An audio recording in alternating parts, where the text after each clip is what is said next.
Crime கதைகளையே மிஞ்சக்கூடிய சம்பவம் நடந்துள்ளது.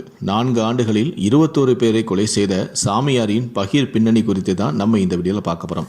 அதுக்கு முன்னாடி இதுவரைக்கும் என்னோட சேனல் நீங்கள் சப்ஸ்கிரைப் பண்ணாமல் இருந்தீங்கன்னா மறக்காமல் சப்ஸ்கிரைப் பண்ணிக்கோங்க. கூடவே அந்த பெல் சிம்பிளையும் மறக்காமல் கிளிக் பண்ணிக்கோங்க. தெலுங்கானா மாநிலம் வனப்பர்த்தி பகுதியை சேர்ந்தவர் தான் வெங்கடேஷ். ரியல் எஸ்டேட் தொழில் செய்து வருகிறார். இந்நிலையில் தான் கடந்த சில நாட்களுக்கு முன்பு வெங்கடேஷ் ஒரு நிலம் விஷயமாக வெளியே சென்ற நிலையில் வீடு திரும்பவில்லை என கூறப்படுகிறது. இது குறித்து வெங்கடேஷின் மனைவி காவல் நிலையத்தில் புகார் அளித்தும் உள்ளார்.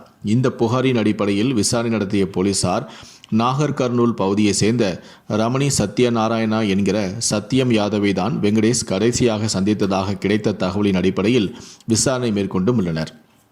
விசாரணையின் போது சத்யம் யாதவ் முன்னுக்கு பின் முரணாக பதில் கூறியதாக கூறப்படுகிறது. இதையடுத்து அவரை காவல் நிலையம் அழைத்து சென்று போலீசார் விசாரணை நடத்தியதில் பல திடுக்கிடும் தகவல்கள் வெளியாகியுள்ளன. மாந்திரிக ரீதியிலான பூஜைகளை மேற்கொள்ளும் நபரான சத்யம் யாதவ் பூமிக்கு அடியில் மறைத்துள்ள பொக்கிஷங்களை தேடி அலைவதாக கூறப்படுகிறது. அந்த பொக்கிஷங்களை அடைய வேண்டி கடந்த 2020ஆம் ஆண்டு முதல் கிட்டத்தட்ட 21க்கும் மேற்பட்டோரை பலி கொடுத்ததாகவும் போலீசார் அதிர்ச்சி தகவலை வெளியிட்டுள்ளனர். பில்லி சூனியம் உள்ளிட்ட வேலைகளில் ஈடுபடும் சத்யம் யாதவ் பூமிக்கு அடியில் மறைந்துள்ள பொக்கிஷங்களை அடைய தன்னை நிலத்தரகராக மற்றவர்களிடம் அடையாளப்படுத்தியும் உள்ளார்.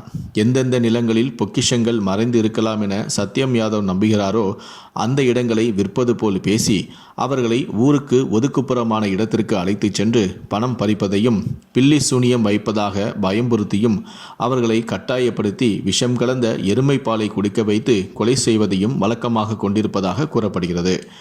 அப்படி இறப்பவர்கள் தலையில் கல்லை போட்டும் முகத்தில் ஆசிட் அமிலத்தை ஊற்றியும் கொலை செய்து உடல் உறுப்புகளை வெட்டி பூஜை செய்வதையே சத்யம் யாதவ் வழக்கமாக கொண்டிருப்பதாக கூறப்படுகிறது. கடந்த 2020ஆம் ஆண்டு முதல் இதுபோன்று கிட்டத்தட்ட 21 பேரை சத்யம் யாதவ் கொலை செய்திருப்பதாக போலீசார் தெரிவித்தும் உள்ளனர். கொலை செய்யப்பட்டவர்கள் கர்நாடகா மாநிலத்தின் கல்வகுர்த்தி, நாகர் கர்னூல், பாலக்கனூர் மற்றும் ஆந்திர பிரதேசத்தை சேர்ந்த அனந்தபூர் மாவட்டத்தின் பெத்தவுடுக்கூர் மலைத்தொடர் உள்ளிட்ட பகுதிகளை சேர்ந்தவர்கள் என கண்டுபிடிக்கப்பட்டுள்ளதாக போலீசார் தரப்பிலிருந்தும் தெரிவிக்கப்பட்டுள்ளது. அதிலும் பெரும்பாலானோர் வனப்பருத்தி மற்றும் நாகர் கர்னூல் மாவட்டங்களை சேர்ந்தவர்கள் என போலீசார் தெரிவித்தும் உள்ளனர். கடந்த சில நாட்களுக்கு முன்பு வெங்கடேஷுடன் பழக்கம் ஏற்பட்ட நிலையில் பூமிக்கு அடியில் இருக்கும் பொக்கிஷங்களை எடுத்து தருவதாக கூறி சத்யம் யாதவ் பணம் பெற்றதாக தெரிகிறது. மேலும் பொக்கிஷங்களை முழுமையாக பெற 3 கர்ப்பிணி பெண்களை பலி கொடுக்க வேண்டும் என்றும் அதற்கு பயந்து வெங்கடேஷ் மறுப்பு தெரிவித்ததாக தெரிகிறது. இதையடுத்து ஊருக்கு ஒதுக்குப்புறமான இடத்திற்கு வெங்கடேஷை அழைத்து சென்ற சத்யம் யாதவ் விஷம் கலந்த எருமப்பாலை குடிக்க வைத்து அவரையும் கொலை செய்ததாக தெரிவிக்கப்பட்டுள்ளது. தொடர்ந்து மயங்கி விழுந்த வெங்கடேஷின் தலையில் கல்லை போட்டு கொலை செய்து முகத்திலும் ஆசிட் அமிலத்தை ஊற்றியதாக போலீசார்கள் தெரிவித்துள்ளனர்.